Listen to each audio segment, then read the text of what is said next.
চলো তোমাদের আজকে এমন একটা চাটনির কথা বলবো তোমরা কখনো ভাবতেই পারবে না, যেটা নাম শুনে তোমরা একটা মুখ ছিটকায় বা সাধারণ স্বাভাবিক তরকারি খায়, এর থেকে বেশি কিছু আর হয় না আমাদের যা জানা। আজকে বানাবো মূলোর চাটনি।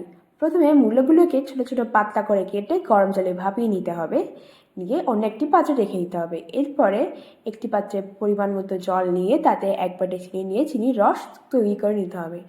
এরপরে একটি কড়াইতে সাদা তেল, তাতে শুকনো লঙ্কা, তাতে পাঁচফোড়ন দিয়ে ভাজতে হবে।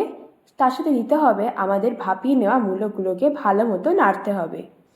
এই রান্নাটা খেয়ে দেখো, দুর্দান্ত লাগবে। এরকম চাটনি তোমরা আগে খানো, আমি গ্যারান্টি দিয়ে বলতে পারি।